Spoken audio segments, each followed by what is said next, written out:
That is Marianne right there in the picture. Next to the owner of the long-lost sourdough bar, John Bassett, also known as Johnny Rex. So thank you for that wonderful introduction. It's quite unlike any that I've ever had for the many times I've presented on this issue. Well, I want to say thank you to Linden Hills History Study Group for having me here tonight, coming out on this cold night to talk about Minneapolis history. It's thrilling to me to see the interest in history in the city, and I will get to how I came to. I'm not a Minneapolis native, but I married a young woman from Linden Hills, so I think that gives me some creds to be standing in this room right now. We've been together for, more than 30 years now. Well, I'm James Shiffer again. My day job is I'm an editor at the Star Tribune, and I'd be happy to take questions on that afterwards, But in my spare time, I seem to have this interest in history, but I've lived in Minneapolis now for only 14 years. When I moved here to take a job at the Star Tribune, I was struck by the fact that downtown Minneapolis is, there's a void in the middle of the city. It's getting filled in now, but I like to walk around. I do a lot of walking, and I was walking around the city, just my new adopted home. And I'm like, well, where's the city? I'm here at what should be the center of town, right near the river, and there's like a bunch of blocky buildings and parking lots and plazas, and how did this get here, And at about that time, a friend, we both had kids at the same school, and he said there's something that helps explain it. It's this video, and he gave me a VHS tape. All of you probably remember what that is. Not all the groups I speak to remember what that is or know what it is. And it was of the TPT documentary broadcast in 1998. And I'm going to play a little of that a little later on, but it's explained a lot to me, and sort of this. I didn't realize it at the time, but that particular subject and that particular chapter of history in Minneapolis kind of took over my life for a number of years, and in a way I didn't expect, because it's an unrecognizable, as Marianne explained, it's not there anymore.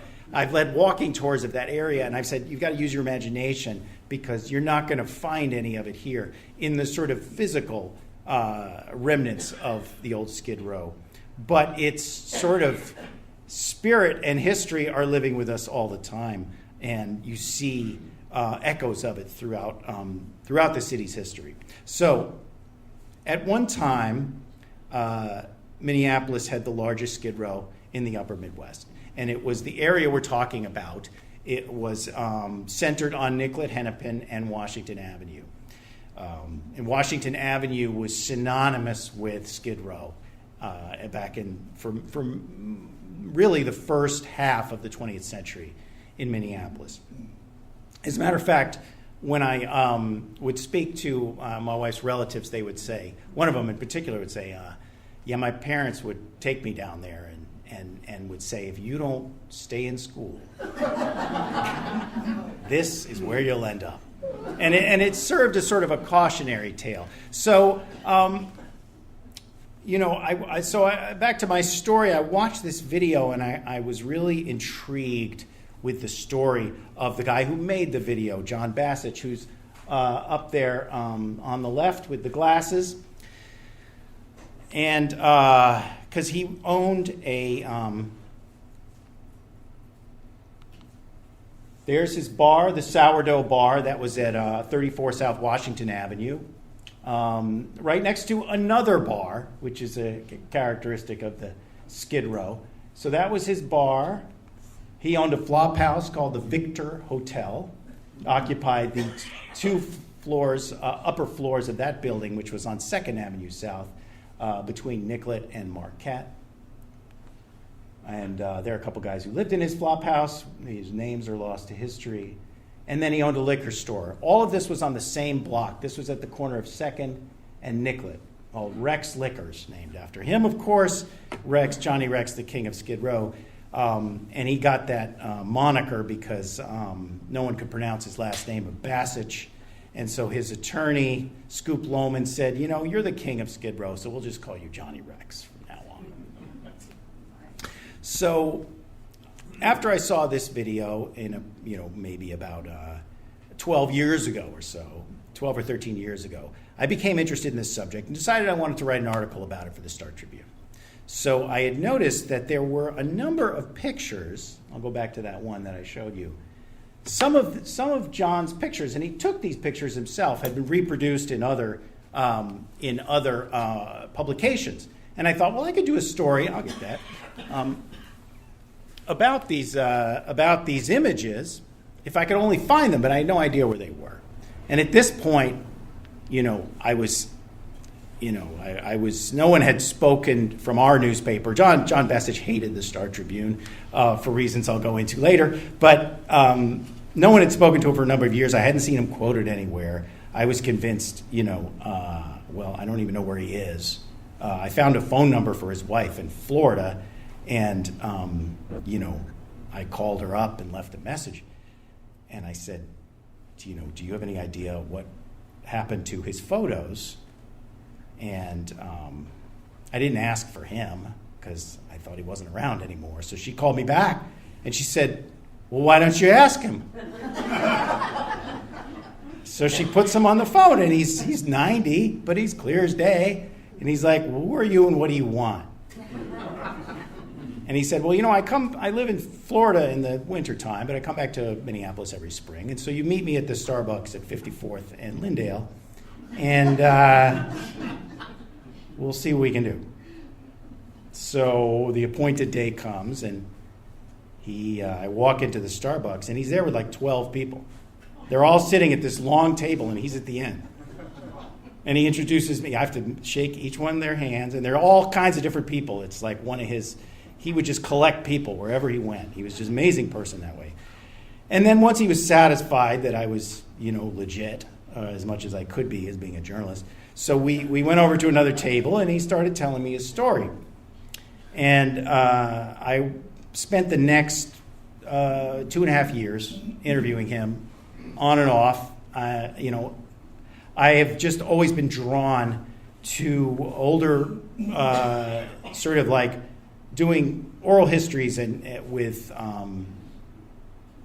really since I was a kid. With men in particular. I don't know why that is, but maybe it's the fact that my grandfather was kind of a Skid Row type himself. I never knew him. So perhaps I'm always kind of looking for that person. But anyway, John kind of told me a lot of his stories about Minneapolis, and I realized this was the guy. I was going to do more than just a story for the Star Tribune, that I was going to turn this into a book. And he had a remarkable memory. But he really, in a lot of ways, embodied. Somebody said, he was old Minneapolis and was sort of explore. That's part of the title of the book, is Old Minneapolis. Now, I'm going to show you, I'm going to walk through sort of what this neighborhood was like. I have to ask, first of all, how many people here remember the old Gateway District? Yeah, you see, so it's. I'm going to be telling you stuff you already know, okay? And I should mention, too, that as you can tell, I'm not a sort of a someone who delivers a speech. I'm used to being interrupted and questions being hurled at me all the time. So feel free to do that. If there's something you want to know, or there's something you disagree with, or whatever, because we got limited time here, and I don't want to just drone on for the whole time. But so I welcome your comments, memories, all that sort of, because I have spoken to so many groups and given lots of walking tours, and I learn stuff every time from people who know, who remembered this firsthand. But I'm going to give you a little sort of photographic tour of the different institutions of Skid Row. But just a little bit of the history there. The old Gateway District was about a 20-block area, and a lot of cities had these neighborhoods. They were transient labor markets, essentially. They were in the oldest part of the city, and where there were railroad stations on each side of the Gateway District, Great Northern Depot and the Milwaukee Road. The Milwaukee Road building is still there. The Great Northern Depot was torn down in 1978, I believe, and now the Federal Reserve is there. So they sort of bookended this district. And for decades, really, starting in the 19th century, up through the middle of the 20th century, the center of Minneapolis served as kind of the seasonal labor market for the much of the upper Midwest, specifically like the railroad, the farms, and the forest loggers. Men, and they were all men, would come in, they would live for the winter months, and in the summer they would take the trains out to the various labor camps and or farms or whatever, and railroads, and work. And they would come back and live in very tight, dense conditions in this area. Now, it had been the historic center of the city, but by the turn of the 20th century, the sort of a lot of the city's center of gravity was moving away from that area. It was moving, when they built the new city hall right around the turn of the 20th century, they built it really far away from the Gateway at that time, where it currently is. Doesn't seem that far away from there, but it was a big deal to move that far from the original city hall, which was right there in a place called Bridge Square, which was, again, where Hennepin, Nicollet, and Washington come together. And the original Dayton's department store, which is obviously still there, is being renovated now, again, opened in the early 20th century, further south on Nicollet, away from the Gateway District, which wasn't called the Gateway District until the sort of City Beautiful movement in the 1910s. It was called, the Lower Loop was another description of it. So, so even by the early 20th century, this neighborhood was getting a little seedy. And, most cities, when you have a large transient population, even though they are serving an important role in your labor market, a lot of these guys are not from town, and they're also not there for the long term. They're coming and going all the time. And what they are spending their money on is not necessarily the things that the city would like to advertise itself for. So you had a really large population of single men, and this was true in a lot of cities. And there was one in Chicago in West Madison Street. It's no longer there. There was one in Spokane. Really, most cities, the biggest one in the country was the Bowery in New York City. Tended to be, again, on the oldest streets and the oldest parts of town. And any of you who've been to Seattle, have been to Pioneer Square, everyone says Pioneer Square is what the Gateway District looked like. And they didn't tear it down, unlike Minneapolis, but I'll get to that. So what developed, what was unusual, particularly unusual about Minneapolis, is the concentration of liquor businesses. And this is one thing that I was fascinated to learn about Minneapolis, is Minneapolis has had a tortured relationship with alcohol. Tortured relationship. Now, I lived in Sweden for a couple years, okay? And Sweden also has a tortured relationship with alcohol, and it's like, I think that Scandinavian sort of temperance plays into this. But at the same time, Minneapolis likes to be like the party town, right? So what this is added up to is back in the 19th century, Minneapolis drew some lines around different neighborhoods. And the Lower Loop downtown was one of them. Cedar Riverside, Northeast Minneapolis, and there may have been one or two others. They would call them the liquor patrol limits. And at that time, it said that the police would not patrol outside of that area because they didn't have to, because all the problems were associated with where you had liquor businesses. So outside of liquor patrol limits, there was no problems. But inside, you could basically do whatever you wanted. So there were, I have the statistics here. There were just an astonishing number of liquor-related businesses and liquor permits issued for this very small area in downtown. And they were not the fancy joints either. within that area, the pictures that I showed you of John Bassich's business, that was Block 10. Each block had its own. Washington, 2nd Street South, Nicollet, and Marquette. Within that Block 10, there were 8 bars, 3 liquor stores, 6 lodging houses, 3 hotels, and a rooming house, all in that one block. Now, why would you need 8 bars in one block? Why would you need that? Well, there must have been an enormous appetite among not just the people who live there, but I would imagine a significant number of people coming in from outside, and it was cheap, drinking their liquor in that area. So I'm going to give you a quick little tour of some of the institutions of Skid Row here. This is inside the Rex Liquors, Johnny's liquor store. And he, again, pictures he took of the people who lived there. Don't know their names, but he felt it was very important to take their pictures. So here's a general view of the neighborhood. This is the corner of Washington and Nicollet. This was a picture that was taken by the city of Minneapolis. City of Minneapolis documented Skid Row very, very carefully before they demolished it all, and we'll get to that. Another view of the other side of Washington and Marquette. You see the Gay 90s, that's a business that is still in operation. It is the only one that moved close by. It went right around the corner, and it's still there. At the time that it was in the Gateway, it wasn't really specifically identified as a kind of a gay bar, but sort of had that identity afterwards. Old movie theaters that were showing burlesque films too, Grand. That's another view down Washington. You see the Gay 90s in the foreground. This is the city of Minneapolis spent a lot of money to document this to really document the blight, as they called it. And another feature of this area were all the rescue missions. These were sort of trying to save the souls of the men who lived there and rescue them from sin, and but also would save their lives on a cold night too by giving them somewhere so they wouldn't freeze to death. But they did have to listen to what was called an ear beating in order to do that. That is the Harbor Lights mission, which I think still exists in some form. Okay.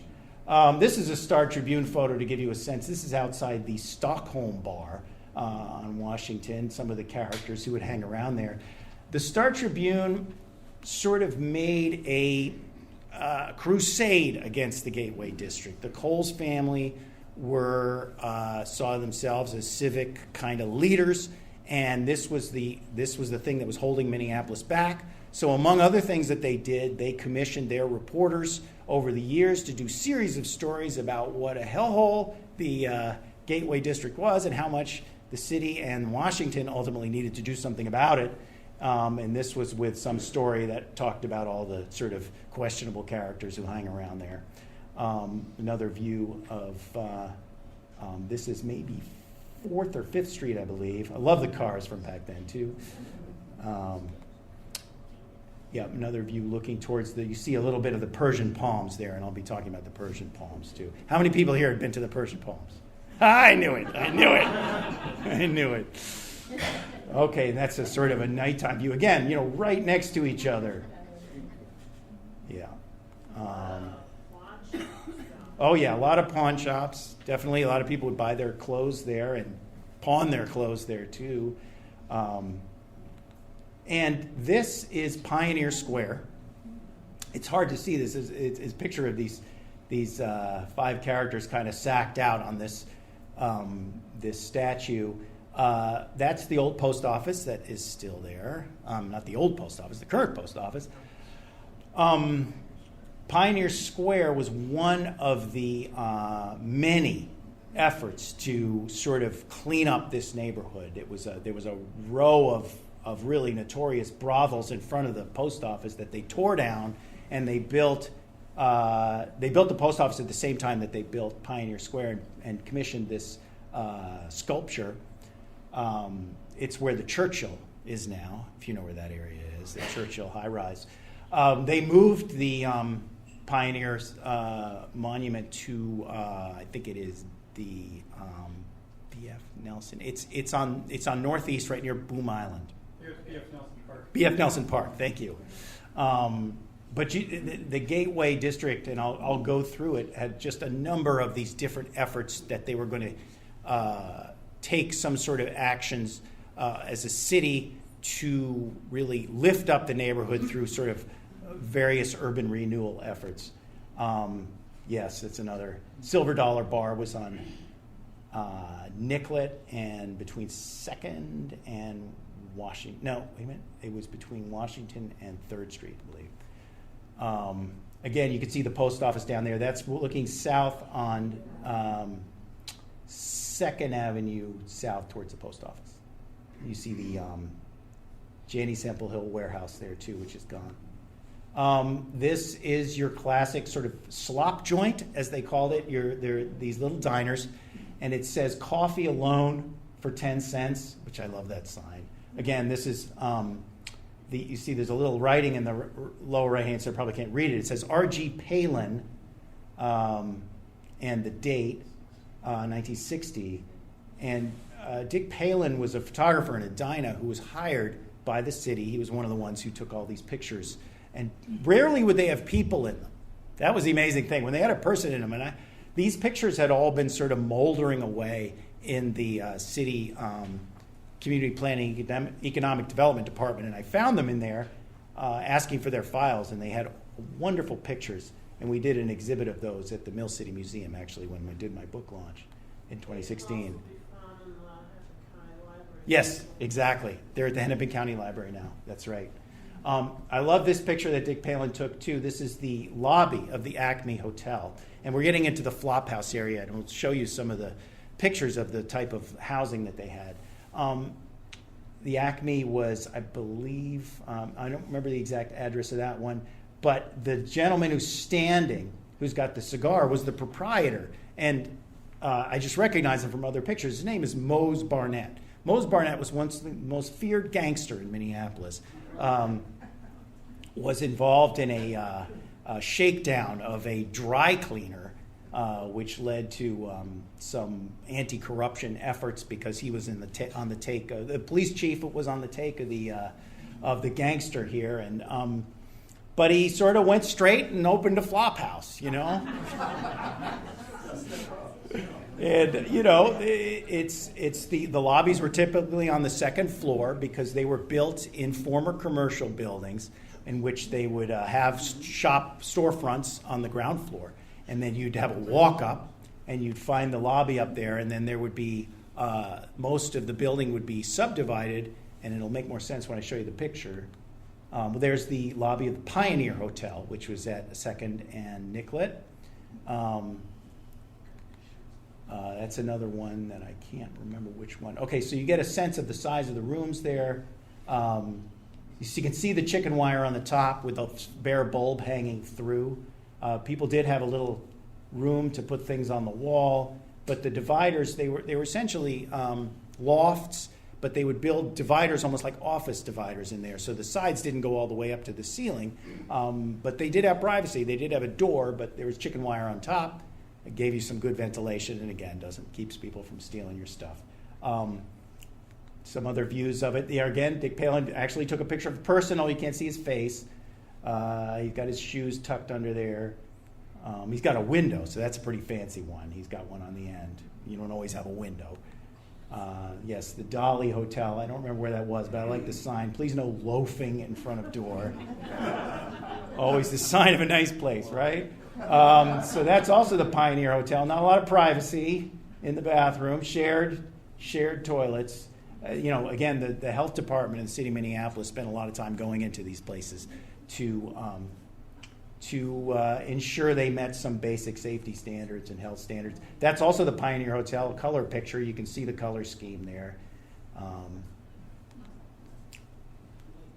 Yeah, that one doesn't have a window. And that one doesn't have a window. Yeah, they were really definitely fire hazards too. But what's really interesting is that The men who lived in these places were described as the city, because the city also and the University of Minnesota did a lot of research when they were sort of planning this great big redevelopment plan. And one of the things they described these men as is they were homeless. Now, there were 3,000 men, they were pretty much all men, living in this neighborhood in 1956 or 58. And they were living, most of them had been living in places like this for decades, but they were described as homeless, which I thought was a really interesting description. I mean, they were paying their rent and living in these places. They were their homes. They were very small, but under the standards of the 1950s, they were considered homeless. What was the typical rent? The rent was, they were like 50 cents a night, but you'd get a discount the longer you were there. It was quite cheap, but they didn't bring in a lot of money. Most of them were on pensions and Social Security at that point. Lobby of another hotel, and this is kind of the mystery of the city's photos. This guy is in almost all the photos. He's clearly like an assistant to the photographer. My wife and I spent a lot of time trying to figure out who he is. We gave it to retired people. No one can figure out who he is. So if you know who he is, solve. This was one of the classier joints. This is called the Beaufort Hotel. And a little bit nicer. The lobby's on the ground floor. It's got that nice writing on it. Also gone. There you get a little sense of the corridor. And you can see how the walls of the cubicles don't go all the way up to the ceiling. Okay. Now we'll get into the liquor. Yes, that's water I'm drinking. This is the California Wine House, which is maybe one of the classier liquor stores. One of the university students, or one of the university researchers who exhaustively studied the Gateway District, he said, the way you know that it's a gateway liquor store is if they ask the question when you buy a bottle of wine, do you want it opened? And, so you're not looking for your fancy Chardonnay. So that is the Stockholm bar. Another view of the Stockholm in color. And one of the things, this is one of the most, I hope you can see this, I think this is one of the most telling photos that I saw of all of them. When I showed John Bassett this picture, he said, oh yeah. He said all these bars had a trapdoor, and they would just toss their empties down into the hole, into the basement, where it's like a cornucopia of broken bottles, until it wouldn't go down anymore, and then they'd finally clean it out. But I imagine when the city leaders would see this picture, they're like, no, we got to get rid of this. That is a Valhalla bar and restaurant. Okay. This is a film still, probably the most indelible image from John Bassich's movie, and I am going to show you a little clip. I want to show you this. There were some real problems. This was not.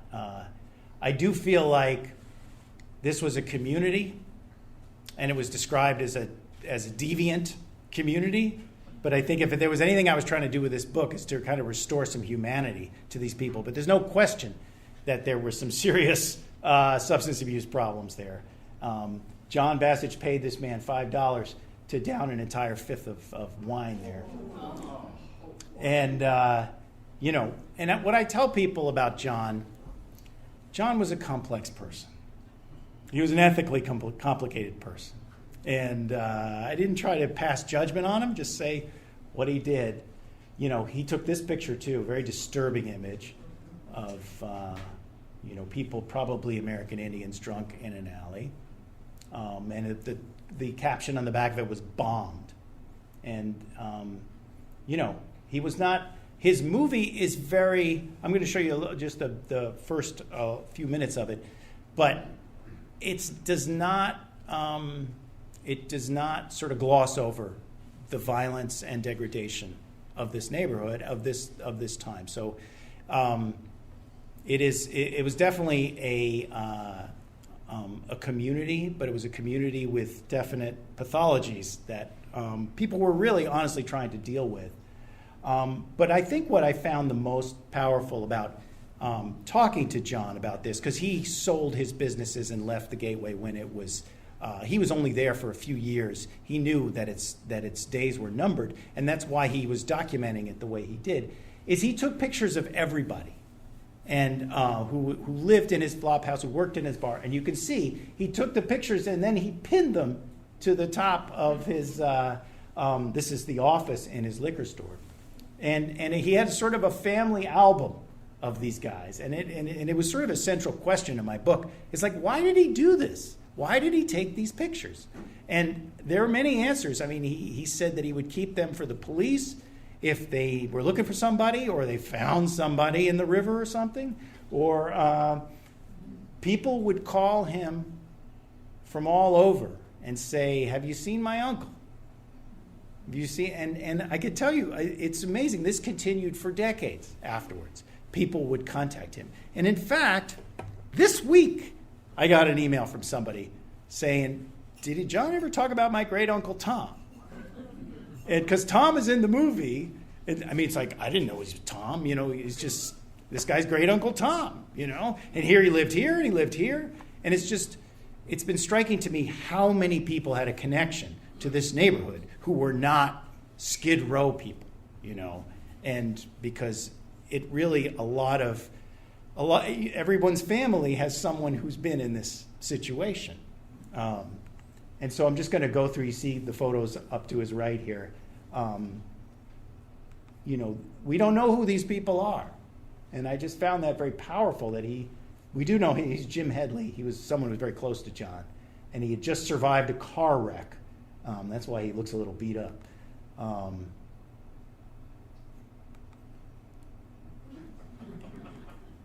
So you can see they are...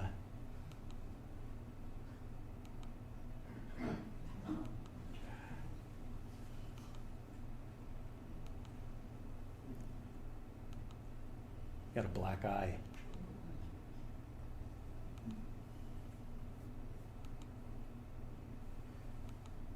So this, so I'll talk a little about what happened. By the 1950s, Minneapolis was really changing. I mean, the economy that had sort of drawn all these men to this area was really over. You didn't have these big seasonal needs for labor the way you used to. And a lot of these guys were much older too, so they were really living permanently in this area. There were a certain number that were really transient that would get on the trains and ride down to Chicago and back and stuff, but most of them were here on collecting pensions and Social Security. But the city was really, a lot of American cities were really in trouble in the 1950s, and Minneapolis was keenly aware of its population peaked in 1950. People started to move to the suburbs in large numbers. General Mills announced in 1955 that it's going to move its headquarters to Golden Valley. It had been right on the edge of the Gateway District. Southdale was built in 1956, and all of a sudden people could drive their cars and park right outside, have nice, warm place to shop in January. So Minneapolis, and Minneapolis had this, its mayor had gone on to the Senate and was eager to send money home to the home district, and he was aware of the challenge of the Gateway. People would come to Minneapolis and step off the train and be greeted with people fighting and jostling on the sidewalk and drunks and and cheap bars and wait a minute, this is Minneapolis, So the city decided at that point to do something really radical, which was they were going to completely tear down the entire center of the city, do the biggest urban redevelopment project that any city had ever done. And it took, you can imagine, they had to negotiate with dozens and dozens of property owners, but ultimately demolished 40% of downtown Minneapolis and 180 buildings in a 3-year period from like 1960 to 63. While that was, going on, there was a movement to sort of beyond what John was doing, sort of as a vernacular artist, so to speak. Artists were like attracted to the Gateway District to try to document it. This is a picture by Jerome Liebling, who was the head of the film and photography department at the University of Minnesota. Wonderful photographer. He went to one of the rescue missions and took that picture. Robert Wilcox, another really talented, took that picture. And yeah, another Jerome Liebling picture. So it's amazing the number of different, you had a lot of newspaper photographers. There were newspaper reporters going undercover and pretending to be Skid Row people. And, but you just had tremendous documentation. And one of the more interesting research things that I did with this is I interviewed a number of former, graduate students who've been sociology graduate students who had been recruited by their professors after the professors had been contracted with the Minneapolis Housing and Redevelopment Authority to research Skid Row. So they got all these grad students together and they say, okay, you're going to go undercover, you're going to dress like bums, and you're going to go sneak into the gateway, in Skid Row, and you're going to live in the flop house, you're going to drink in the bars, you're going to get arrested, you're going to do all these things. And it was the highlight of their careers. They loved it. This was just so much fun. And they produced these reams of reports about which, unfortunately, most of them don't exist anymore. Some of them were captured in a book called Skid Row as a Way of Life. But they had incredible memories of it and was very useful for my story. But basically it concluded that these were essentially aging. The average age was over 55, and that essentially Skid Row was dying out naturally. They were not being replaced. Nevertheless, the city wasn't going to wait, and the city decided, well, we need to move, and we're going to relocate it. And what we're going to do is we're going to build a high rise to house all these guys, and we're going to put it in this neighborhood. And this neighborhood said, no, you're not. And so, well, I'll put it in this neighborhood. No, you're not. So by the ninth time, they gave up. But by this time, the demolition was underway. People were leaving. And the city, it was really federal policy at the time, that if you were a single man, you did not get any assistance. You were on your own. But I remember interviewing the head of the HRA at the time, Robert Jorvig, who was, I think, in his mid-90s when I interviewed him, but his totally sharp memory of that period. And he said, well, we felt like that was a little draconian to give them nothing. So we gave him $5.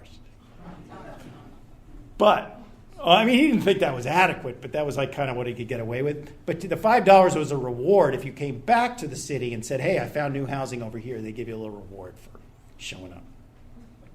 So I frequently get the question is, where did they go? What happened to all these guys? And the answer is that we don't really know. That little sort of Skid Row type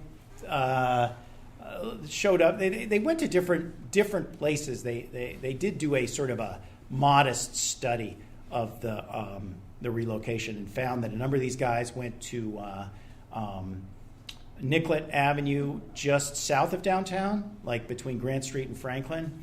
A number went to the Seven Corners area. A number went to Washington and Broadway. But they didn't go en masse anywhere. There weren't, and we to this day we really don't know what happened to a lot of them. But I have to tell you one story is when I was researching this book, I thought there's no way that there's anybody going to still be around who was actually on Skid Row. And approximately a week after my book was published, I got a call from the University of Minnesota Press, which published it, and they said, there's a guy who wants to talk to you. And he left a phone number. And I called him, and he said, oh, I was on Skid Row. I said, really? Seriously? How old are you? So here was his story. He was calling because he wanted to see whether there were any pictures of the places he stayed. So he was a young man in the late 1950s. And he injured himself on the job. He was a construction worker. And he lived in, I believe, in like Brooklyn Center and had a family there. But he injured himself and started to drink to basically self-medicate. And found he had a real problem, left home, sort of washed up in the gateway, and was suddenly with men 30, 40 years his senior, and living the Skid Row life until he sobered up and moved back to the suburbs and kind of resumed his life. And so it was kind of it is a telling story in a way. I was very happy that he got his life together, but it's kind of a story of our time with opioids. It'd be a very, very common story. But it was fascinating to me. Again, here was this guy who had this episode in his life, a terrible time for him, but he was interested in it as a chapter of his history and learning more about that, of this community that he had once sort of unwittingly become part of. So again, as a researcher, you never know what you're going to find. So I'm going to show you just a couple more slides, and then I'm going to show you a little bit of the movie, and then I can open it up. The University of Minnesota sociologist, one of them used like a secret camera to. He had a hotel room, and he would be following a panhandler. They were studying the panhandlers, the movements of panhandlers, to understand them. So he was taking secret pictures of the panhandler as he moved through different parts of the gateway, which they were really obsessed. Okay, so this was closed forever. Yeah, when the sourdough bar closed, the Star Tribune took that picture. I don't know who that is walking by, but it's not John Bacich. And the rescue mission, this was the gospel mission, Minneapolis gospel mission, and the caption of this photo was, Skid Row is smashed, the men have scattered. So they were a little sad, too, about the end of this Skid Row. The most famous sort of victim of the Skid Row demolition was the Metropolitan Building. Book just came out about it. The architectural history, we know it was right on the edge of Skid Row. It wasn't really part of it, but it was kind of in the wrong place at the wrong time. But everyone, really, the destruction of this building was the start of the historic preservation movement in Minneapolis and in the state of Minnesota in a large way. I think Jerome Liebling took that picture too when it was being demolished. That was the scenes of you could see the Metropolitan Building in the background. And that's it for that. So let me show you just the beginning of this movie. Bear with me while I try to figure this out here.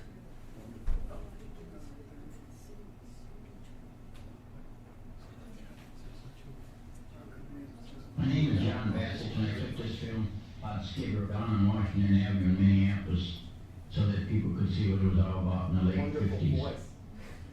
This film now is 26 years old, unrehearsed. I'm sure you're going to enjoy it. These were the flop houses along Washington Avenue. One after another above the bars were flop houses. They're made of nothing but plywood on the sides and then chicken wire at the top so that somebody who was living there couldn't crawl up to the other guy's little room and steal his property. And you see, everybody there drank wine because they had nothing else to do. They just had a cot, had a little table, and there's stuff there. Remember one fellow had about 20 coats, and when I looked at him, he had these cheap watches. He must have had 100 of them. I don't think altogether they were worth $3. And he get these coats, I don't know where he got them, but he had about 100. These fellows were usually railroad workers that came up from the south and worked on the railroad all summer long, and then in the winter, all they would do was draw unemployment, which would equal whatever they made in the summer. And so all they do is sit up there and drink and wait until spring came. Now, some of these fellows, like you see looking at one, were old-timers. One fellow there was a Finnish fellow that Minneapolis owned about 30 houses, and he lived down there because he loved to just sit among his cronies. He'd buy them a bottle of beer, and they listened to, or a bottle of wine, they listened to anything he had to say. I had doctors used to come in and talk to me that were on Skid Row, and lawyers, and everything. A lot of Indians that you can see in the alleys. They come down from the reservation, just get drunk, and then go back up there when they were broke. These buildings were some of the oldest buildings in Minneapolis along there. The version of Skid Row is... Okay, I'm going to stop it there. The movie, you can see the whole thing. It's on my website. It's like the card is down there. It's an amazing document, and obviously some sort of probably deserves a little more analysis and really exploration of some of the issues he raises, particularly related to race and gender and things like that. Nevertheless, it really is, without this movie, we wouldn't really. There was a lot of still photos, but nothing quite like this for really any Skid Row in the United States, with the exception of the Bowery. But I wanted to, I can go on and on, but I wanted to open it up to questions. Yes. Back in the late 50s and early 60s, I worked in the promotion department for Star Trek. Uh-huh. And Otto Silla was publisher, and Joyce Swan was executive vice president. Sure. And everybody was in, oh, by the way, the linotype machines were still going in the composing room there. Oh, my gosh. And, way back. And I remember the promotion department put together materials because they would go before the leaders of the city, the big push for urban renewal, which was part of this whole thing of tearing down Skid Row. Yes. And, I don't specifically remember, but we were really quite involved in it. Oh, sure. Really, sort of the leadership was Joyce Swan was given a year off from any responsibilities of the Star Tribune so that he could lobby for money to do the Gateway redevelopment. Yeah, no, the Coles family was all in. That's interesting. By the way, Sunday trip circulation was over 700,000. The Sunday delivery, same day as far as Williston, North Dakota. I know, no, it is amazing. Promotion department. It is amazing. But we're still around. Yeah, I know. We're still holding on. Not the same. Thanks to you. Yes. Would the census that was being taken every 10 years have included the people in Skid Row? Is that a research tool? Or That's an excellent question. I didn't look the next census to be sort of is 1950, I think, but in 2026 or something. So 1940 was released. I think it's 73 or 70. 73 years. 73 years. So, yeah, 1940 just became. So, yeah, I've never looked at the 1940 census to see whether they went through all the cage hotels, but that's a really good question. I would think they would. They did. Yes. Okay. But it's not open. You can't follow them until somewhere into the middle of the century. Right, Something right. for 73 years. Right. We got to wait till 2023 to see something close to what it was when it was Sure. sort of when they really were emptying it out. Yes. Yeah, go ahead. Having a flashback. The end of my freshman year in college, got in a couple of buses of students that came up for the first civil rights march in Minneapolis. Mm-hmm. And marched down Nicollet Avenue. I remember a woman in a pink pillbox hat calling me a communist. And we all gathered around the fence at Gateway Park. Mm-hmm. Governor Freeman showed up and addressed the crowd. I don't know that we really quite knew what we were doing, but I have a vivid images of all these men hanging over the fence. Yes. I wondered what we were doing there. Well, Gateway Park itself was an urban redevelopment effort that had been where Bridge Square was, and a bunch of low groggeries, they called them. And they cleared them away in about 1915, created a park. A little piece of it is still there, and called it Gateway Park, the gateway to the city. And very shortly thereafter, the Depression hit, and it became this center of. Well, I mean, there was a lot of the Farm Service Agency did these wonderful photos that you're probably familiar with, Dorothea Lange and Bertie Sabat and all those wonderful photographers. Well, they had one in Minneapolis, too. There are not a lot of urban pictures, but the ones that exist are from Minneapolis around that time and show hundreds of unemployed men sleeping in that park. So it really, it did not serve its purpose of sort of, raising the profile of that neighborhood. But Gateway Park, a sliver of it still exists, but a lot of it is occupied by the Towers condominiums. Yes? I attended De La Salle High School and walked through that area for 3 years, from 60 to 63, and saw the inmates and the buildings coming down. Yes. And learned a great deal about women's anatomy from Augie's pictures. And learned unique ways of blowing your nose. Well, what's interesting, De La Salle, I mean, the Skid Row kind of persisted on Nicollet Island through the 70s. You still had there's an image in this movie of a really long line of men on the Hennepin Avenue Bridge waiting for a free meal at a on Nicollet Island.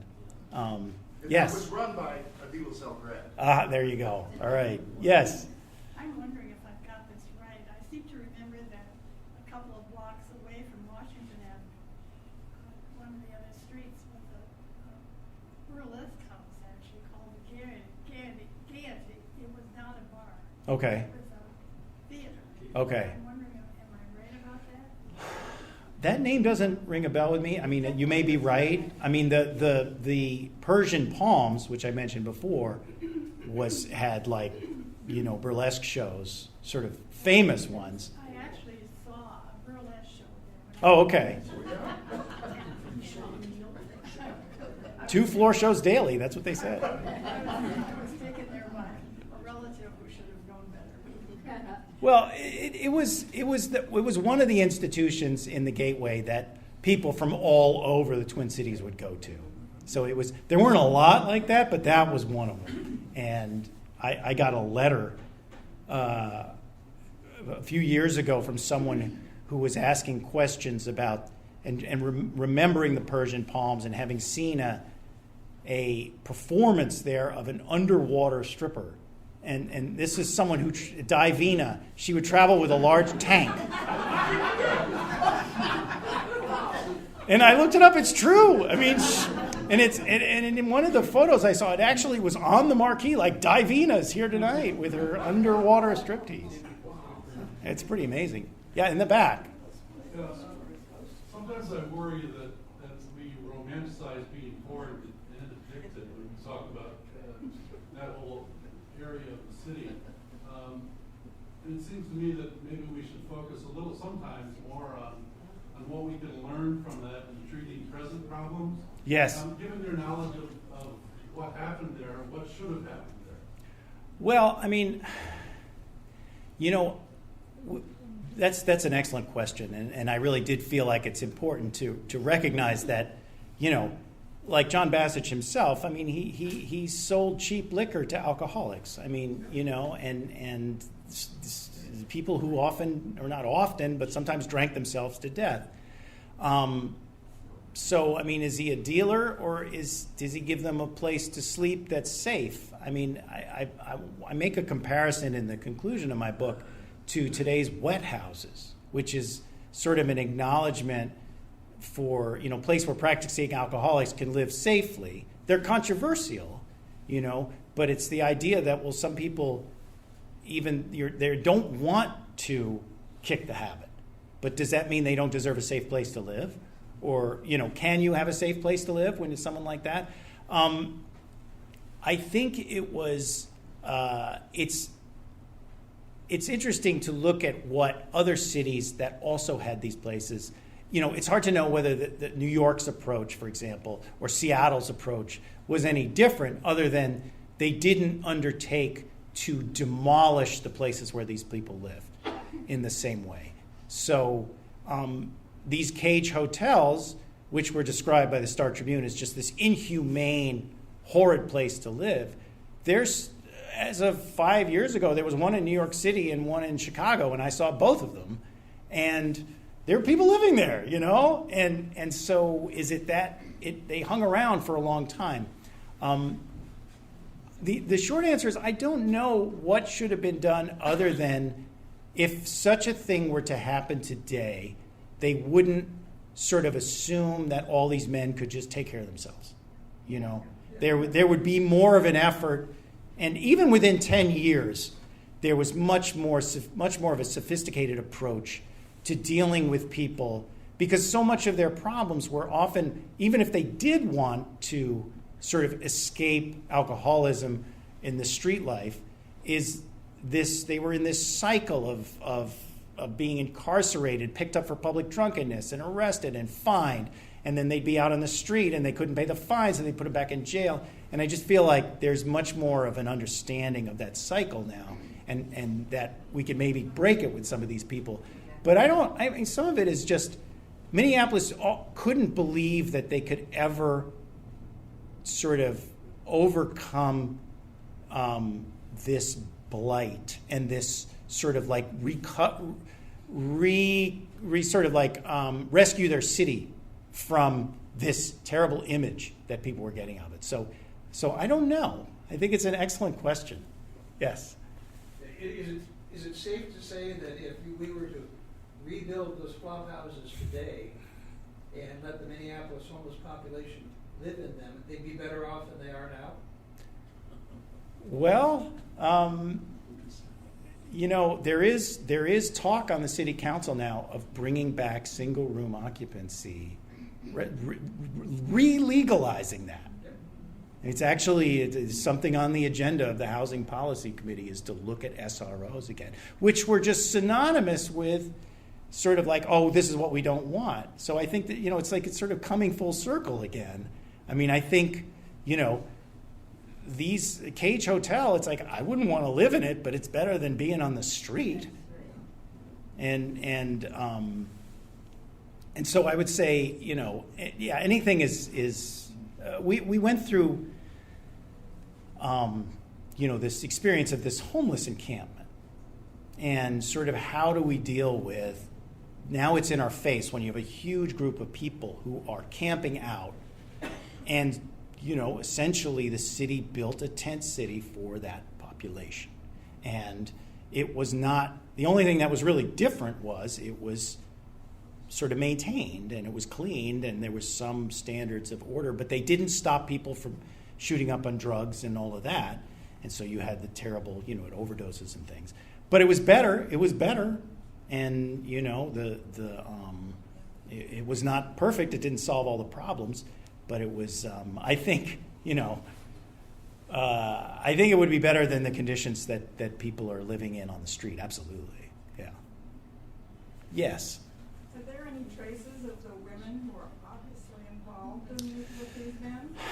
That is really an interesting question. Where are the women? And there were not many of them. There's some reference to, there were women who worked in the Gateway District. There were many like little businesses and things in there, in addition to this was the hub of prostitution apparently. But as far as women who lived there as sort of the residential population, there were very few. I could not find many records at all. That was not, when the sociologists went in, they're like, it's 98% men. And so that's all we're going to really study. Somebody like Davina, is that her name? Divina was a traveling act. Did she leave any commentaries on her? No, but there were definitely, in when I've given this talk, people have been, there was a nurse at the General Hospital who treated a lot of these guys, who was at one of these. There were women who worked in the rescue missions who have memories. There was one of the missions, was it Marie Sandvik? Am I saying that right? Yeah, there's a Marie Sandvik Center now, I think. I think it's Marie.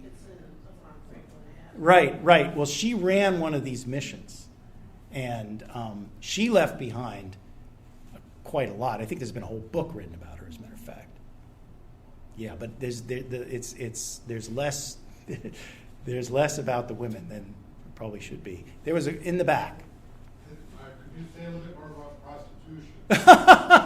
More about prostitution. Well, there's a whole chapter in one of the sociology things about prostitution. It was definitely present. John, gave free coffee to the prostitutes who were worked. Definitely the police were really concerned about that. My newspaper wrote about that as being one of the real problems of the Gateway District, especially penicillin was a scourge because it enabled prostitutes to continue working. Seemed like a really cold way to describe it, but it was just like, the health department was like, we're out of control because these women don't have anything to fear. And so it was a justification for a lot of what was done there. The scale of it's hard for me to say. I didn't really go into that in any depth. But one of the things I did talk about are the B-girl phenomenon, and that these bars would have women who were basically buy me a drink when you just went up to the bar, buy me a drink, and they're in cahoots with the bar. They split their. I mean, that's not prostitution, but it is. I think there were probably a number of them that served many roles. But the city actually tried to outlaw the whole B-girl phenomenon. They passed a rule against it. It may still be on the books that you can't do this. What about the Nicollet Hotel? Oh, the Nicollet Hotel, which was, if any of you have been downtown recently, they're building a new building right there. It's right next to the library. The Nicollet Hotel was built by private interests in Minneapolis in the 1920s to stop the blight of the Gateway from moving down Hennepin and Nicollet and infecting the rest of the city. So that's why the Nicollet Hotel, which was there from like 1924 to the 1991, I think, was built like a fortress. I mean, it was just going to hold them back. And it was, right there in that block, occupied that entire block. And it survived the Gateway redevelopment because it was considered a nice place up until the end. So, but it was yet another one of those efforts to clean up the Gateway. Was that with private money? Yes, that was with private money. City didn't What pay for motivated that. them? Well, that was the business, the city's business interests. I mean, they were operating a profitable hotel, Yeah. but they realized they had to take. Yeah, they had to do something about, or else all their businesses would suffer.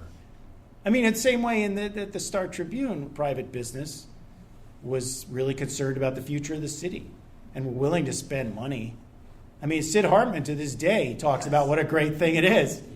And it's like, it's the start of my book. I mean, I was when they tore down our old building, they had this little ceremony just before they did it. And Sid stands up, he said, the greatest thing, I'm not even going to try to imitate him. I'm not going to do it. Some of you could probably do better than I could. The greatest thing that the Coles family ever did was to get rid of that Gateway district, the bum's paradise on Washington Avenue. And it's like nobody knew what he was talking about. I knew what he was talking about. It was like, what? What are you talking about, Sid? It's like, he's talking about something that happened in 1963. So it's just interesting how that was like, in addition to all of the sports stuff, this is what he thinks is the most important thing that's happened in Minneapolis. Yes. I had to. I Googled Divina. Yes. And Akron Beacon Journal, local history, underwater strippers act makes waves in the 1950s. It's the first thing that came up on the Google. Well, there you go. Divina, underwater stripper. Yes. Well, Go home and read all about it. Yes. Well written. Back when entertainment was entertainment. Yes. Were the city fathers naive that they were solving a problem when they just tear down buildings? Well, I mean, were they naive? I mean, in the sort of aesthetic of the 1950s, what they replaced the old decaying buildings with was beautiful. It looked like, these sort of Le Corbusier sort of sculptural, the Minoru Yamasaki, as Ruth talked about, designed the building is still there. It's now Voya Insurance. It's modeled after the Parthenon. I mean, they felt like they weren't just tearing it down and building parking lots, although they did a lot of that. They had commitments from IBM, from, this Northwestern Mutual Life, all these different institutions were going to build new buildings and make it the city of the future. But it was really pretty quick that people realized that this was not really, the city was not making a vibrant city. But I think for a lot of people in Minneapolis, they're like, finally we got rid of this blight. And, but of course they didn't. You know, of course, it keeps showing up. There's a place called Block E, some of you might remember. Just moved up there, and then suddenly Moby Dick's and Schindler's and all those places are oh my gosh, it's the blight we have to get rid of. We'll tear that down too. And it's like, it just keeps going over and over again in the city. And you see it. I mean, it's like, it's part of being a city, right? But it's also, you know, it's amazing how the spirit of Skid Row is still with us. Yes? Did the Nicollet Hotel have any effect on Skid Row? Well, I mean, I don't know. I mean, it did seem like the other side of it, it didn't have the same problems. You know, it was definitely, but I don't know that an architectural barrier is going to change. You know, I mean, I think Skid Row was a kind of an artifact of its time, and there was a finite number of people and a finite number of buildings, and it was not, you know, there was this feeling like Skid Row was going to creep like a cancer through your city, but it just didn't work that way. I mean, there's just, it doesn't, you know, I think there were definitely other issues in all American cities, regardless of whether it was Skid Row or other parts of the cities, through the 1950s and 1960s and 1970s, as people, you know, fled cities for the suburbs, that had the effect. But I don't think, I'm not convinced that any of those projects really did anything other than shift some people around, or, you know, it seemed to me a faulty view of how cities evolve, you know. But I mean, I give credit to Minneapolis. Minneapolis is always trying to do stuff. It is, even if it was misguided, Minneapolis always feels like it can fix things. Like, we can design streets so that people don't get run over, you know? And we can make their city, let's get rid of this single-family zoning. Let's have triplexes. Let's have fourplexes. Yes? What did St. Paul do during his time? I don't remember any. Yes. large areas. Where St. Paul. No. St. Paul just kind of exported its Skid Row to Minneapolis.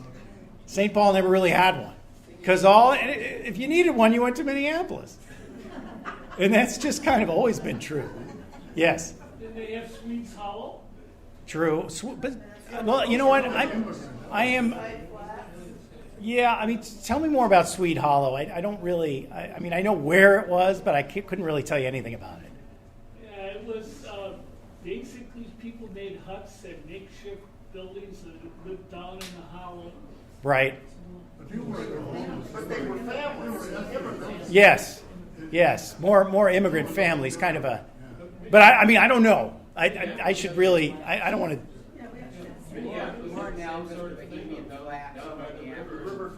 Right. Yeah, it was analogous to Bohemian Flats. Right, okay. Right, sort of an immigrant, sort of shanty town type thing. Yes. They just more or less claimed that they owned it. Right. Right. St. Paul was Catholic, and they allowed their bars to be all around the city. Right, well, that was... Minneapolis was Lutheran, and they wouldn't want to let the bars. It's true, though. It's true. It's true. St. Paul really developed very differently. But it's interesting that now the liquor patrol limits were not eliminated until like 1974, 76. So they lasted like 90 years. But they were moved. Yeah, they were moved around. At least as far as Lake Street. Well, what happened was, you know, for a brief period after Prohibition, the liquor patrol limits were removed. They allowed some liquor permits, and all the gangsters in Minneapolis got control of that, and, you know, got control of these liquor outlets at different places. And then the door slammed shut, so they had a monopoly on drinks in a lot of the city. So they were in favor of the liquor patrol limits as a sort of protect their market share. Yes. Any other questions? Yes. Around the same time, the interstate highway system, it almost kind of dovetailed a lot of the urban renewal going on. Yes. But mostly what the interstate highway system did Definitely. Oh yeah, Rondo, I-94 destroyed Rondo, and there's work being done now actually by historians on 35W and how it changed South Minneapolis. It was specifically, routed where it was to segregate. It makes that jog eastward. Yes. So that it avoids the art institute. Yes. But the highway, what's interesting, Minneapolis doesn't have a highway that runs right through downtown like a lot of cities do, but definitely the same goals of the gateway redevelopment were in a lot of the highway development. Was we're going to eliminate blight, and guess where the blight is? It's in a primarily non-white neighborhood. Well, you've been a wonderful audience. Thank you. I'll answer some more questions. I got some books back there.